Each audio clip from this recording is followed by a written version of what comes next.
Guys, Bharat के इतिहास की किताबें जवाहरलाल नेहरू के योगदान की बातों से भरी पड़ी। इन्हें पढ़ के तो ऐसा लगता है कि महात्मा गांधी के बाद अगर किसी ने हमारे देश को आजादी दिलाई तो वो थे जवाहरलाल नेहरू। लेकिन जब इसी का दूसरा पहलू सामने आता है तो वो कुछ और ही बयां करता है, कुछ ऐसा जिसे सालों हमसे छुपा कर रखा गया। दरअसल देश के पहले प्रधानमंत्री जवाहरलाल नेहरू, जिनके हाथों में अंग्रेजों की गुलामी से नया आजाद भारत दिया गया था और जिम्मेदारी दी गई थी कि भारत को एक नए आयाम तक ले जाएं, पर क्या सच में नेहरू भारत को नए आयाम तक ले जा पाए? उन्होंने अपने कार्यकाल के दौरान ऐसे काम किए जो उनकी बड़ी गलतियों में तब्दील हो गए, जिसकी कीमत आज तक भारत चुका रहा है। या यूं कहिए कि अगर नेहरू वो गलतियां ना करते तो आज हम जहां हैं उससे कई गुना आगे, समृद्ध और शक्तिशाली होते। तो क्या थी नेहरू की वो 5 गलतियां जिसके परिणाम आज भी हम लोग भुगत रहे हैं? जानेंगे मेरे यानी अरविंद अरोड़ा के साथ डीप एनालिसिस विद एटू में।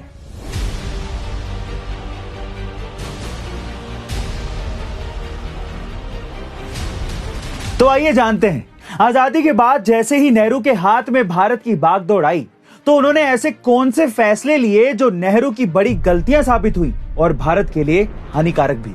पहली गलती, कोको आइलैंड, जो कोलकाता से कुल 900 मीटर की दूरी पर था और साल 1950 तक भारत का हिस्सा भी था। लेकिन नेहरू ने इसे बर्मा, जो कि आज का म्यांमार है, उसे तोहफे में दे दिया और आगे चलकर बर्मा ने इसे चीन को दे दिया।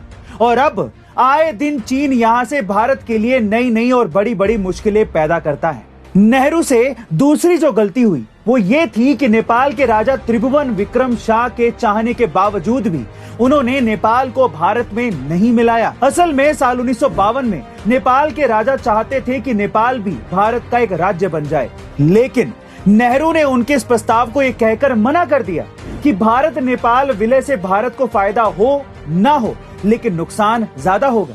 और आज आपको पता है कि नेपाल की आड़ में चीन हम पे हमेशा घात लगाए रहता है। और अब सुनिए नेहरू की तीसरी सबसे बड़ी गलती। साल 1953 में अमेरिका की तरफ से भारत को यूएन का स्थायी सदस्य बनाने का प्रस्ताव दिया गया था और तब उन्होंने प्रस्ताव ही ठुकरा दिया और चीन को स्थायी सदस्य बनाने की वकालत करने लगे।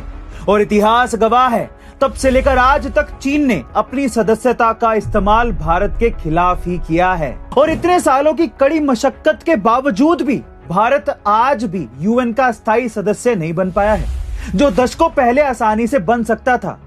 अब बात करते हैं नेहरू की चौथी सबसे बड़ी गलती की, पंचशील समझौता, यानी कि 5 विचारों पर टिका हुआ समझौता। लेकिन नेहरू का यह गलत फैसला इतना घातक साबित हुआ जिसकी कीमत हमें साल 1962 में चीन से युद्ध हार के और अपनी 43,000 स्क्वायर किलोमीटर की जमीन गंवाकर चुकानी पड़ी और आज तक हम उससे उबर नहीं पाए हैं। दरअसल साल 1953 में चीन ने तिब्बत पर जबरन कब्जा कर लिया था, लेकिन उस समय चीन की दोस्ती में डूबे नेहरू आगामी खतरे को भाप तक नहीं पाए और पंचशील समझौता करके तिब्बत को चीन का हिस्सा मान लिया। और जब 1962 में चीन और भारत का युद्ध हुआ तो चीनी सैनिक उसी रास्ते से भारत में दाखिल हुए थे। और अब नेहरू की 5वीं लेकिन सबसे बड़ी गलती, कश्मीर मुद्दा। साल 1947 में भारत से अलग होने के बाद से ही पाकिस्तान की नजरें कश्मीर पर टिक गई थी, लेकिन कश्मीर के राजा भारत के साथ जाना चाहते थे। पर इस बात से बौखलाए पाकिस्तान ने भारत पर हमला कर दिया, लेकिन युद्ध में उसे मुंह की खानी पड़ी। युद्ध में पाकिस्तान को हराने के बाद भी नेहरू ने यह कह दिया कि कश्मीर का फैसला यूएन करेगा। उसके बाद की कहानी तो आप सब लोगों को पता ही है कि कैसे धरती का स्वर्ग वहां के लोगों के लिए नर्क बन गया था। यहां तक कि बलूचिस्तान के राजा भी भारत में विलय करना चाहते थे, लेकिन नेहरू ने इसके लिए भी साफ मना कर दिया। दोस्तों, नेहरू की ये गलतियां इसीलिए बड़ी नहीं है कि नेहरू को एक आजाद देश सौंपा गया था, बल्कि इसलिए भी बड़ी है क्योंकि नेहरू उस समय के इकलौते ऐसे नेता थे जो भारत के स्वतंत्रता संघर्ष से लेकर स्वतंत्रता मिलने और उसके बाद भी देश के शीर्ष नेताओं में रहे थे। तो क्या अनुभवी नेहरू ये नहीं जानते थे कि देश के लिए सही क्या है और गलत क्या है? फिर ऐसी क्या वजह थी कि नेहरू ने जानबूझकर इतनी बड़ी बड़ी गलतियां की जो कि हमारे देश के लिए आज भी गले की फांस बनी हुई है। गाइस, आप नेहरू की इन 5 बड़ी गलतियों के बारे में क्या कहना चाहेंगे कमेंट सेक्शन में जरूर लिखेगा। और अगली बार यह भी बताइएगा कि आप हमसे डीप एनालिसिस में और कौन से टॉपिक पर वीडियो चाहते हैं। अगले वीडियो में मिलते हैं। Till then subscribe the channel, like the video and share it. Thank you so much. Thanks a lot.